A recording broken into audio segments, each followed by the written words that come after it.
ইব্রাহিম আলাইহিস সালাতু ওয়াস সালাম ছিলেন জাতির পিতা, মনে রাখবেন। আমরা ইতিহাসে সকলেই জানি মোহনদাস করমচাঁদ গান্ধী বা মহাত্মা গান্ধী হলো নিঃসন্দেহে ভারতীয়দের জাতির পিতা ঐতিহাসিকভাবে। কিন্তু গোটা পৃথিবীর সমস্ত মানুষের জন্য জাতির পিতা হলো ইব্রাহিম আলাইহিস সালাতু ওয়াস সালাম। ছাড়ুন, আপনি ছেড়ে দিন, কোনো সমস্যা নেই। এই জন্য দেখবেন নামাজের মধ্যে আমরা দুইজন নবীর নামে দরুদের নাজরানা পেশ করে থাকি, যাকে বলে দরুদে ইব্রাহিম। এই দরুদে ইব্রাহিম না পড়লে নামাজ পূর্ণ হয় না।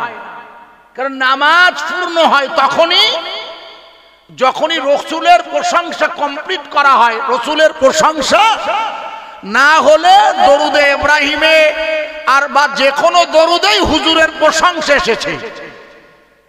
কেন? যেহেতু দরুদ শরীফ আমাদের গুনাহ মাফ করিয়ে দেয়। মনে রাখবেন, দরুদ আমাদের পূর্বের গুনাহ। এই যেখানে বসে আছেন আপনারা, ইমাম সাহেবজি বা এর আগে আমাদের কারিমুল্লাহ বলেছেন বা আরো যারা বলেছেন, প্রত্যেকেই দেখবেন দরুদের নাজরানা পেশ করে থাকে। আমিও করেছি। এটা হচ্ছে রসুলের প্রতি এমন একটি নাজরানা যিনি যত বেশি পরিমাণ পড়বে, যেমন আপনি এশার নামাজের বাদে যখন শুয়ে পড়বেন, আপনার ডান হাতটা বুকে দিয়ে, মেয়েরা, আমার মায়েরা যারা আছেন আপনারাও কাবা শরীফের দিকে মুখমণ্ডল করে 11 বার দরুদ শরীফ পড়বেন। 11 বার। আল্লাহ যদি রহম করেন, আপনার সাথে কোনো না কোনো এক রাতে আল্লাহর নবীর সাথে আল্লাহ চাইলে সাক্ষাৎ ঘটিয়ে দেয়। একটু জোরে বলুন, আরো জোরে বলবেন না? আর একটু জোরে বলা যাবে না? রাত হয়েছে যদিও 12টা, তাও তবুও আপনারা যেভাবে জমে থাকেন, এ বছরটা ভেঙে চুরে গেছে। নিয়তের উপরে সব নির্ভর করে। তো সমস্ত কিছু নির্ভর করে বান্দার নিয়তের উপরে। তবুও যতটুকু আপনাদের কাছে আমার তরফ থেকে আমি চেষ্টা করছি, আল্লাহ তাবারাক তাআলার রসুলের সাথে পূর্ণ ভালোবাসা হলো একটি মুমিনের জীবনের সেরা পাওনা। হুজুরের সাথে সাক্ষাৎ লাভ, এটি আপনার যতক্ষণ না হচ্ছে ততক্ষণ আপনার জীবনের মূল আকীদাটাই বাকি রয়ে যাচ্ছে। যেহেতু আপনি যখন এই জগৎ ছেড়েই দ্বিতীয় জগতে, মানে আপনি যে জগতে এখন আছেন, এই জগৎটা তো এটাকে বলা হয়, আপনারা সবাই জানেন জগৎ হলো 4 প্রকার। জগৎ হচ্ছে 4টা। এখন যেখানে বসে আছি এর নাম আলমে দুনিয়া। এই জগৎ থেকে যে জগতে আপনাকে শুইয়ে দেওয়া হবে মিনহা খলাকনাকুম বলে, ওই জগতের নাম হচ্ছে আলমে বারজাক। আলমে বারজাক মানে হচ্ছে কবর জগৎ। যে জগতে আপনার কেউ সাহায্য করার নেই, সম্পূর্ণ একা, একেবারে কমপ্লিটলি আপনি একাই। ওই জায়গাতে আপনার সাহায্য করার জন্য আল্লাহ পাক যদি রহম করেন, আল্লাহ যদি নিজে থেকে আমার আপনার প্রতি রহম করিয়ে মুনকের নেকিরের সওয়ালের জবাব, প্রথমেই প্রশ্ন হয় মা রব্বুকা, আপনার প্রভুকে। একটু জোরে বলুন, প্রভুকে। আরো জোরে বলুন। আচ্ছা, এই আল্লাহ ছাড়া আর কেউ প্রভু হতে পারে না। আর কেউ হতে পারে কি? পৃথিবীর কেউ আর প্রভু বলে নিজেকে দাবি করতে পারে না। আল্লাহ ছাড়া কেউ প্রভু হতে পারে না। কেন? আপনাদের মাথায় আমি একটু ঢুকিয়ে দিই। আমার আগে 2 জন বক্তার মুখে ওনার শুনিনি, এনারটা বলছিল আলোচনার মাঝে ফিলিস্তিনের কথা বলছিল। ফিলিস্তিন সবাই বলছে এখন, এটা কোনো সমস্যাই নয়। কিন্তু সমস্যাটা হচ্ছে, যেটা আমি বোঝাতে চাইছিলাম সেটা হচ্ছে এই, আমার মনা সাহেবজি বলছিলেন যে ইহুদিদের সংখ্যায় কম।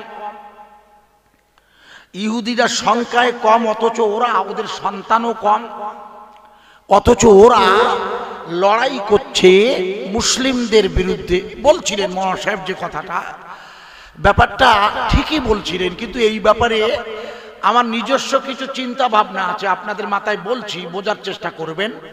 সেটা হচ্ছে এই, নিঃসন্দেহে ইহুদিদের একার কোনো ক্ষমতা এখানে মানে কোনো অবস্থায় ইহুদিরা একা ইসরায়েলের শক্তি নেই ওই প্যালেস্তাইনের স্বাধীনতা সংগ্রামীদের সাথে লড়াইতে টিকে থাকা। আমেরিকা, ইউরোপের পরমাণু শক্তিধর দেশগুলোর সাহায্য ব্যতি রেখে ইসরায়েলের একার কোনো ক্ষমতা নেই। আমার কথা কি বোঝা যাচ্ছে ভাই? একটু বোঝার চেষ্টা করুন। আপনাদের মাথায় আমি একটু দিচ্ছি ঢুকিয়ে, মায়েরাও বুঝে নিন। কেন? যেহেতু লক্ষ্য করে বুঝবেন আপনারা। ভাই ভাই এটা কি আপনারা জানেন?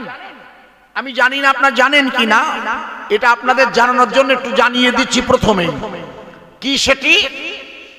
আমরা মুনকার নাকিরের সওয়ালের জবাবে কোন আল্লাহর নাম নেব, যে সেই আল্লাহ তিনি সারা জীবন দুনিয়ায়, যে আল্লাহ ছাড়া অন্য কারোর কাছে মাথা নত করা যাবে না।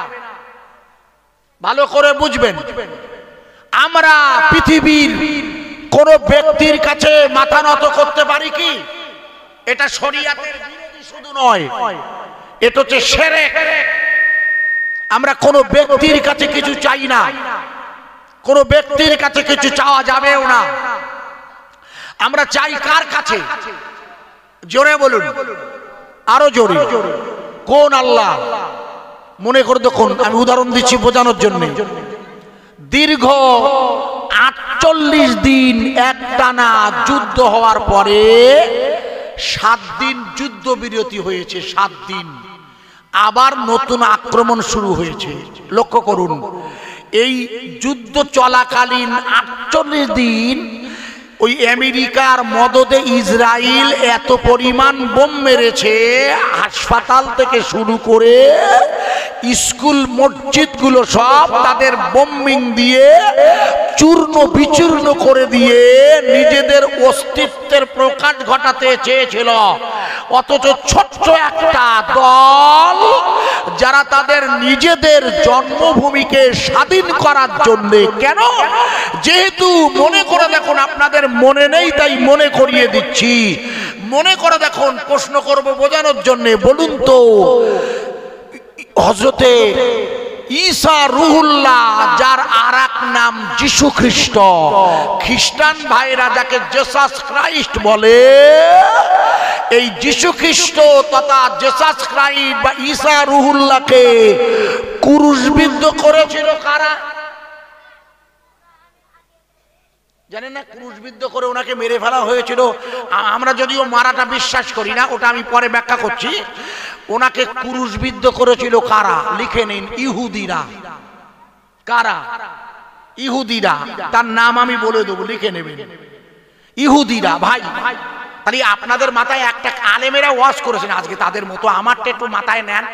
আচ্ছা, আপনাদের একবারও কি মনে হয় না যে ইহুদিরা খ্রিস্টানদের ধর্মগুরু যিশু খ্রিস্টকে মেরে ফেললো, সেই খ্রিস্টানরা ইহুদিদের সাহায্য করছে কেন? আপনাদের কখনো মনে হয়েছে কি? হয়নি, হওয়া উচিত ছিল। আমার আগের ওলামা উনি সংখ্যালঘু 2 কোটি ইহুদিদের কথা বলছিলেন। আমি আপনাকে বোঝানোর জন্য বলছি, ইহুদিরা যিশু খ্রিস্ট তথা ঈসা রুহুল্লাহকে মেরেছে, আর তারাই সাহায্য করছে কেন? এটা আগে শুনে নেন, এই কারণটা আগে আমার কাছ থেকে লিখে নেন। জানি না আলেমেরা আপনাদের কাছে বলেছেন কিনা, আমার জ্ঞান চিন্তা ভাবনা আপনাদের ঢুকিয়ে দিচ্ছি। লিখে রাখুন, বাইবেলের শেষ পৃষ্ঠায়, শেষ অধ্যায়ে, বাইবেলের এখানে যদি কোনো খ্রিস্টান থাকে, আশেপাশে যদি দেখবেন তাদের ধর্মগ্রন্থের নাম হলো বাইবেল, আরবিতে আমরা যাকে বলি ইনজিল। আরবিতে কি নাম? ইনজিল। ইনজিলকে ওরা ট্রান্সলেট করে নতুন করে নাম দিয়েছে বাইবেল। এই বাইবেলের অধিকাংশ অনুসারীরা, তার মধ্যে জো বাইডেন, অ্যাডলফ হিটলার, জার্মানির শাসক ছিল যিনি, মনে করে দেখুন, যিনি বা যার দল ওই নাৎসি জার্মানির ওই গ্যাস চেম্বারের মধ্যে ঢুকিয়ে ইহুদিদের মেরেছিল, মনে করে দেখুন।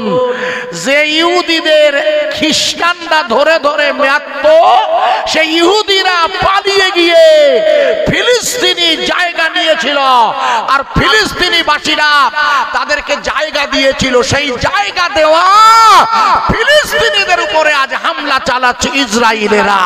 তাই দুটো জিনিস প্রথমে লিখে নেন, আপনাদের জানা নেই, যতই হামলা চালাক না কেন ইহুদিরা খ্রিস্টানদের সাথে কখনো বন্ধুত্ব হতে পারে না।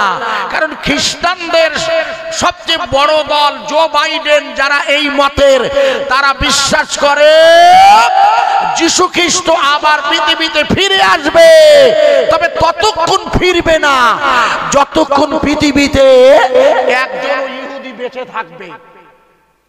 ভালো করে বুঝবেন, এখন জটিল, আমি তুলতাম না, একটুখানি মাথায় না ঢোকালে হবে না। কারণ আমার আগে মৌলানা সাহেবজি ইব্রাহিম আলাইহিস সালামের কথা বলছিল, আমি ঢুকে গেছি বলে উনি আমাকে মাইক দিয়ে দিয়েছে, এটা ভদ্রতা। মনে করে দেখুন, ইব্রাহিম আলাইহিস সালাতু ওয়াস সালাম যার রাজত্বে জন্ম নিয়েছিল, নাম হলো তার নমরুদ। ইব্রাহিমের যিনি রাজত্বের মালিক সে সময়, নমরুদ কি ছিল? নমরুদ ছিল গোটা পৃথিবীর শাসনকর্তা, গোটা পৃথিবীর শাসক ছিল নমরুদ। মনে করে দেখুন, উনি আপনাদের কাছে ওয়াজ করে দিয়েছে, কিন্তু এই জায়গাটা আমি আপনাদের বোঝানোর জন্য আবার ওনার এই বায়ানটা একটু এখানে ধরে এনেছি। আমি কি বোঝাচ্ছি মনে আছে আপনাদের? আমরা ইবাদত করি কার? চিল্লে বলুন, কোন আল্লাহ? যে আল্লাহ ইব্রাহিম আলাইহিস সালাতু ওয়াস সালামকে ওই নমরুদের রাজত্বে, ওই নমরুদের এলাকা ছেড়ে জঙ্গলের ভিতরে একটা পাহাড়ের মধ্যে ওই ইব্রাহিম নবীর মা ছেলেকে রেখে গুহায় আলগা রেখে চলে আসতো। মনে করে দেখুন, আমার আল্লাহ জিবরাইলকে পাঠিয়ে দিয়ে বলে, জিবরাইল আপনি চলে যান, আমার ইব্রাহিম হয়েছে, আমার ইব্রাহিম জন্ম নিয়েছে, উনি একা একা পাহাড়ের গুহার ভিতরে রেখে দিয়েছে ওর মা নমরুদের সেনাবাহিনীর হাত থেকে বাঁচানোর জন্য। আপনি চলে যান, আপনি ওইখানে পাথর দিয়ে দরজাটা আটকে দিয়ে আসুন। মনে করে দেখুন, নমরুদ এসে দেখে ছোট্ট ইব্রাহিম তার আঙুল চুচ্ছে, আঙুল। আল্লাহ বললে, ইব্রাহিম ওই আঙুল চুচ্ছে, ওর মধ্য দিয়ে আমি মধু ঢুকিয়ে দিয়েছি। কোরআন শরীফ আপনি ইমাম সাহেবকে জিজ্ঞেস করবেন, আঙুল চুচ্ছে মধু বার হচ্ছে। আমাদের বাচ্চা হলে আমরা মধু পোষ দিতাম না ছোটবেলায়? ইব্রাহিম আলাইহিস সালামের গালে মধু দিচ্ছে কে? আঙুলের দ্বারা। আরে জোরে বলুন, আরো জোরে বলবেন না? একটানা 48 দিন যাদের অবরুদ্ধ করে ইসরায়েলের সেনাবাহিনী ঘুরে ধরেছে গোটা এলাকাটা, তাদেরকে খাওয়ানোর দায়িত্ব নিয়েছিল কে? এখনো খাওয়ানোর দায়িত্ব নিয়েছে কে?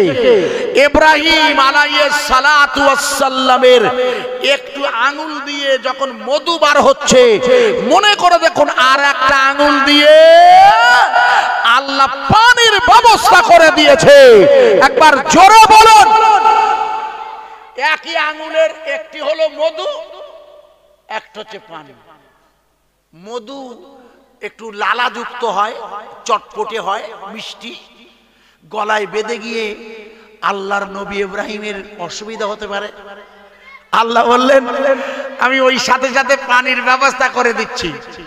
আপনারা একবার ভেবে আমার ওয়াজটা বোঝার চেষ্টা করবেন। আমরা যে আল্লাহর ইবাদত করি, কোন আল্লাহ?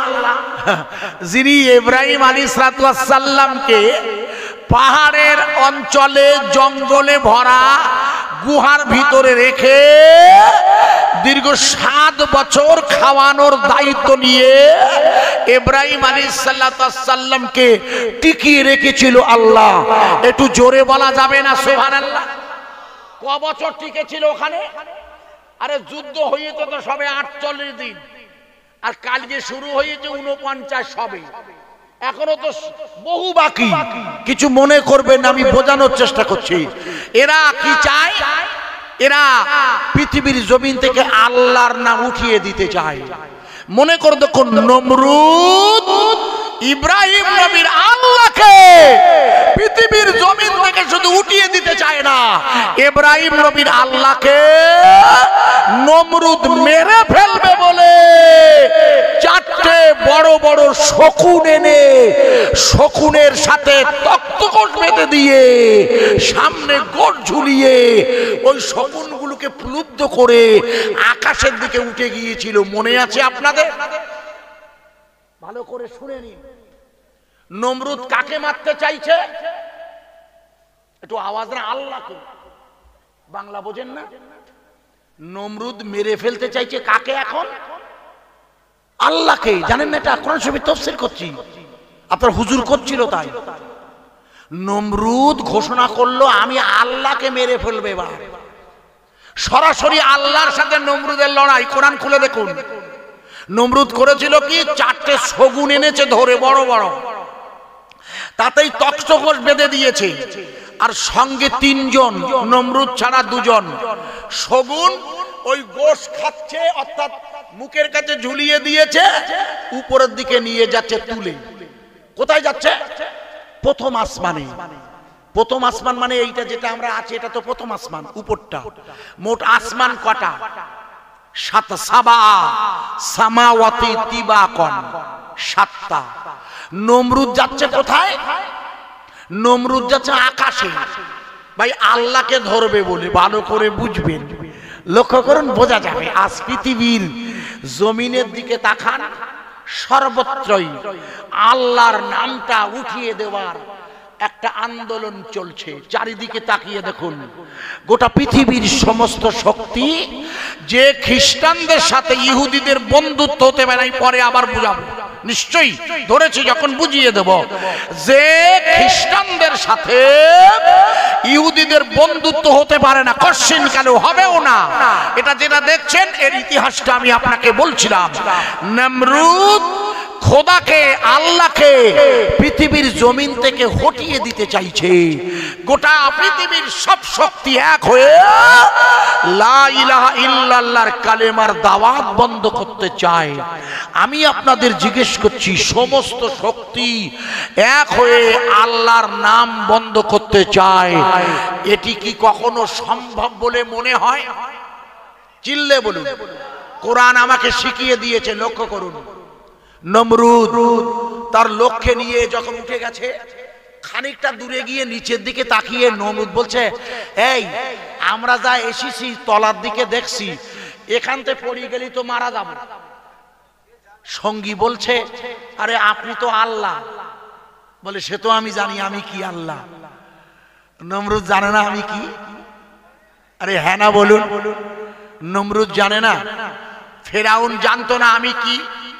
একটু হ্যাঁ না বলুন। অথচ ফেরাউনের দোয়া আল্লাহ কবুল করেনি। আল্লাহ ফেরাউনের দোয়া কবুল করেছিল, মনে করে দেখুন কোন দিন? যেদিন ফেরাউন আল্লাহর কাছে দোয়া করছে, আল্লাহ আল্লাহ মিশরের লোকজন আমার মানবে না যদি আপনি পানি না দেন। আল্লাহ বলেন, আপনি চিন্তা করবেন না, ইনশাল্লাহ খুব দ্রুত পানি হবে। ওই যে জায়গায় পানি জমা হয়েছিল তার নাম নীল নদ। মনে করে দেখুন, মুসা নবী তাড়াতে তাড়াতে ফেরাউনকে নীল নদে ফেলেছিল। মনে করে দেখুন, সেই নীল নদে দাঁড়িয়ে মুসার বিরুদ্ধে আল্লাহর কাছে এবার দোয়া করে, আল্লাহ এবার আপনি আমার বাঁচান। আল্লাহ বলে, আর হবে না। আগের বারে দোয়া চেয়েছো পানি দেওয়ার, পানি দিয়েছি, এবার সেই পানিতে তোমার ডুবিয়ে মারা হবে। বোঝা যাচ্ছে? আজ এটা কোরআন। নমরুদ বললে আমি আল্লাহকে মারবো। ইতিহাস নয়, কুরআন খুলে দেখবে নমরুদ যখন আল্লাহকে মারতে চাইছে, সঙ্গী একটা তীর দিয়েছে। তীর যেই তীরটা মেরেছে উপরের দিকে, জিবরিল হাতে করে ধরে বলছে আল্লাহ আপনাকে মারবে বলে নমরুদ তীর ছেড়েছে, এবার আমি কি করব? আল্লাহ বলেন ওতে আপনি রক্ত লাগিয়ে দেন। জিবরিল বলছে আল্লাহ রক্ত লাগা? বলে হ্যাঁ আপনি রক্ত লাগান। কেন? নমরুদ ভেবেছে আল্লাহ বোধ আমার মতো রক্ত মাংসের। কথা বোঝা যাচ্ছে কি? আল্লাহ যে কেমন কেউ জানেন? আমিও জানি না, বিশ্বাস করুন। আল্লাহ যে কি কেউ জানি না। আল্লাহর রূপ কেমন কিছুই বুঝি না। আল্লাহর রূপ থাকলে তো আমার মতো আপনার মতো রূপের সাথে তুলনা হয়ে যাবে। আল্লাহ যে কি, খবরদার কোনো বস্তু, কোনো ব্যক্তি, কোনো কিছুর সাথে আল্লাহর তুলনা চলবে না। অনেকে বলে আল্লাহ নিরাকার, ও দেখিস নাকি? অনেকে বলে না ওয়াজে শুনবেন দেখবা আল্লাহ নিরাকার, আল্লাহর কোনো আকার নেই। বাজে কথা। আল্লাহ যে কি আমরা কেউ জানি? আরে জানি না বলেই তো আমরা তাকে এত ভয় করি। জানলাম ওই মালিকের। নমরুদ ভেবেছে আল্লাহ বোধহয় আমার মতো রক্তের, দে তীর দিয়ে। আল্লাহ বললেন তীরটা ধরো। জিবরিল ওই তীরটাতে তুমি রক্ত লাগিয়ে দাও। মনে করে দেখুন, জিবরিল বলে আল্লাহ এখন আমি রক্ত কোথায় পাবো? আমার আল্লাহ বললে তুমি দেখো কে রক্ত দেয়। আমার আল্লাহর হুকুম হলো বেলে মাছ। বলল বেলে মাছ। আল্লাহ আমি রক্ত দেব। একটু জোরে বলা যাবে না? প্রথম রক্ত দিয়েছিল কোন মাছ? মুখস্থ করেন, বেলে মাছ। তাফসীরে এসেছে। এই জন্য বেলি মাছ, আপনারা বেলি মাছ খান তো? আল্লাহু আকবার। বেলি মাছ কত রকমের হয় জানেন? বাজারে গিয়ে দেখবেন বারাসাতের কাটায় ছোট বেলি, মেজি বেলি, চ্যাটা বেলি, ছোট বেলি, অত 20 রকমের বেলি মাছ আছে পৃথিবীতে। আপনি খোঁজই রাখেন না। এই বেলি মাছ প্রথম এসে বলল আল্লাহ আমি রক্ত দেব। আল্লাহ বললেন এই নমরুদের তীরে রক্ত লাগাও, মাছের রক্ত লাগিয়ে দাও। যেই তীর ছেড়ে দিয়েছে, কোরআন খুলে দেখবেন, বাজে কথা বলছি না, যেই তীর ছেড়ে দিয়েছে নমরুদ তীর ধরে সঙ্গীদের দেখাচ্ছে এই দেখে আল্লাহকে মেরেছি। প্র্যাকটিক্যাল বলুন, নমরুদের তীর কি আল্লাহর কাছে পৌঁছেছিল না জিবরিল ধরে নিয়ে গিয়ে দেখালো? আল্লাহ বললেন ওটা ধরিয়ে রক্ত লাগাও। তার মানে নমরুদ তীর মেরেছে, জিবরিল ধরিয়ে নিয়েছে। কথা বোঝার চেষ্টা করবেন। আর বেলি মাছ রক্ত দিয়েছে। নমরুদ রক্ত দেখে বলছে বাহ বাহ আল্লাহকে মেরেছি। নমরুদের সাথী বলল মেরেছেন যখন ভালো হয়েছে, তবে আর একটু বেশি মারেন। বলে কেন? বলে আর একবার। বলে এই জন্যে যেহেতু প্রথমবার আঘাত হয়েছে, এবার একটু বেশি করে যদি মারা যায় মনে হয় ফিনিশ হয়ে যাবে। আমার আল্লাহ বলছে ইব্রাহিম নমরুদ আবার তীর মেরেছে। আমার আল্লাহ বলে জিবরাইল, আমার জিবরাইল আপনি আবার তীরটা ধরে নিয়ে এসেছে, ওই তীরে আবার রক্ত লাগান। মনে করে দেখুন ওই তীরে এবার আবার জিবরিল রক্ত লাগাবে। এবার বলছে আল্লাহ রক্ত দেবে কে? আমার আল্লাহর নির্দেশে জিবরিল বলছে আপনি রক্তের ব্যবস্থা করুন। আল্লাহর হুকুম হয়েছে। চিংড়ি মাছ বলছে আল্লাহ আমি তীরে রক্ত লাগিয়ে দেব। কি মাছ? চিংড়ি মাছ। চিংড়ি মাছ খান ইনশাআল্লাহ। ছোট চিংড়ি বাগদা চিংড়ি, গলদা চিংড়ি, হন্যি চিংড়ি, সামনি চিংড়ি, ছোট চিংড়ি, কুচো চিংড়ি। ইদানিং আর একটা চিংড়ি বেরিয়েছে, নাম তার সবাই জানেন, ভেনামি চিংড়ি। জানা আছে কি নতুন বেরিয়েছে না বাজারে? আরে হ্যাঁ না বলে, ভেনামি চিংড়ি দেখেননি? আমাদের বসিরহাটের হাসনাবাদ ছোট ছোট কূপ কেটে ছোট ছোট মেশিন দিয়ে প্রোডাক্ট করছে এখন ভেনামি। তার মানে বাগদা চিংড়ি, গলদা চিংড়ি খেয়ে খেয়ে আমার বান্দা একঘেয়ে হয়ে যাবে। আল্লাহ তাই নতুন একটা প্রোডাক্ট বার করে দিয়েছে, এটা হচ্ছে ভেনামি চিংড়ি। দেখবেন বাজারে পেঁপে পাওয়া যায়, পেঁপে 8 টাকা 10 টাকা, বড় জোর 15 টাকা। আর রাঁচির থেকে লম্বা পেঁপে আসে, কিলো হলো 80 টাকা। দুটোই পেঁপে কিন্তু ভাই, কথা বোঝা যাচ্ছে কি? হ্যাঁ না বলুন? কেন এক ঘেয়ে হয়ে যাবে খেয়ে খেয়ে। এই জন্য আল্লাহ বললেন আমি চিংড়ি মাছও আবার তোমাদের নতুন একটা প্রোডাক্ট দিচ্ছি, সেটা হচ্ছে ভেনামি নাম। এই চিংড়ি মাছের দেখবেন গায়ে কোনো রক্ত নেই, লক্ষ্য করে দেখুন, যেমন বেলি মাছেরও নেই। চিংড়ি মাছের গায়ে রক্ত নেই, তবে চিংড়ি মাছের মাথায় রয়েছে পায়খানা। তাই মেয়েদের বলছি, মা যখন চিংড়ি মাছ বাঁচবেন ওই পায়খানাটাকে ফেলে দেবেন, কারণ পায়খানা খাওয়া হারাম। পায়খানা খাওয়া হারাম। ইদানিং একটা নতুন বিপদ এসেছে আমাদের। বিপদটা হচ্ছে দেখবেন ইদানিং দেখবেন ওই পোলট্রির মুরগি জবাই করার পর খেয়াল করে দেখবেন একটু গরম পানি লাগিয়ে মেশিনে দিচ্ছে, ছিলে বেরিয়ে আসছে, তারপরে পিস করে দিচ্ছে না খোকা? একটু হ্যাঁ না বলেন? মানে নতুন এক মেশিন নিয়ে এসেছে, মেশিনের পাশে গরম পানি রাখা। আমি নিজের চোখে দেখছি, বসিরহাটের ভেবিয়া চৌমাথায়, মুরারিসা চৌমাথায় বসে গাড়িতে, আর আমার ড্রাইভার একটা কাজে আমি পাঠিয়েছি, গেছি, দেখি মুরগি জবাই করলো, করি গরম পানিতে দিয়ে। আমার ড্রাইভার বলছে, হ্যাঁ গা এ তো পাক্কা হারাম হয়ে যাচ্ছে। বলছে কেন হুজুর? আনছি যতক্ষণ পর্যন্ত ওই মুরগিটা জবাই করার পর ওর নিম্নাঙ্গ কেটে পায়খানা না বার করে দেবে, ততক্ষণ ওই গরম পানির সাথে পায়খানা আর গোশ মিশে গিয়ে ওটা তো হারাম হয়ে যাবে। আমার কথা কি বোঝা যাচ্ছে? বুঝবেন, এটা তো হারাম গোশ। অত টাকা দিয়ে কিনে আনছেন। লক্ষ্য করুন, উত্তরপ্রদেশের যোগী সরকার ইদানিং হালাল লেখা খাবার বন্ধ করে দিয়েছে, বলে হালাল লেখা খাবার চলবে না। জানেন তো হালাল লেখা? জানেন না? এই দেখো, উত্তরপ্রদেশ যোগী সরকার হালাল প্রোডাক্টের মাল খাওয়া নিষেধ করে দিয়েছে, কিন্তু মাংসের ব্যাপারে নিষেধ করেনি। মাংসের ব্যাপারে নিষেধ করেনি কেন?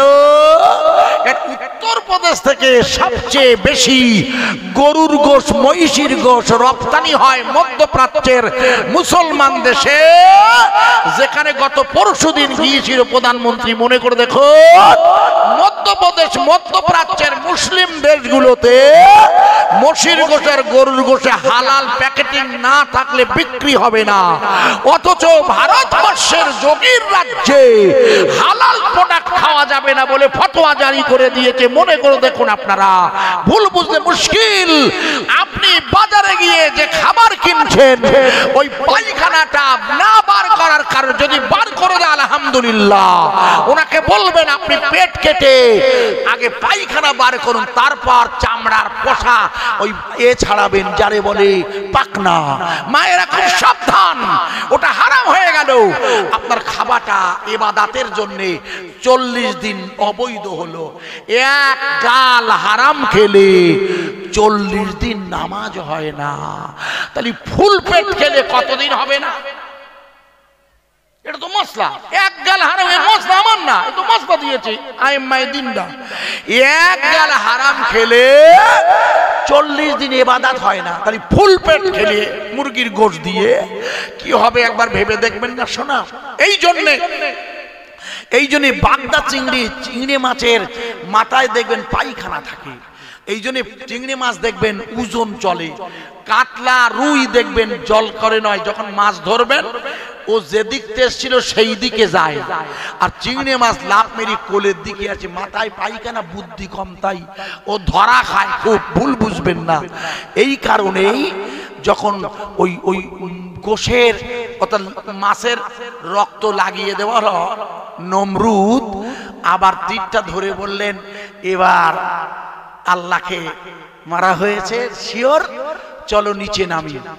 নিচে নামছে, ভাই ভুল বুঝবেন না জানো, নমরুদ এবার নিচে নামছে, ইব্রাহিম নবীর কাছে এসে হাজির, বলছে ও ইব্রাহিম তোমার আল্লাহকে মেরিয়ে এসছি। নমরুদের কথা শুনে ইব্রাহিম বলছে অত সহজ না যে তুমি আমার আল্লাহকে মেরিয়ে আসবা। বলে কেন? এই তো তিরি রক্ত। বলে আমার আল্লাহর রক্ত আছে কি না আমি নিজেই জানি না আল্লাহ কি, আমি দেখতে চাচ্ছিলাম তাই আল্লাহ মোটে আমার ধারে যেতে দেয় না, তুমি বল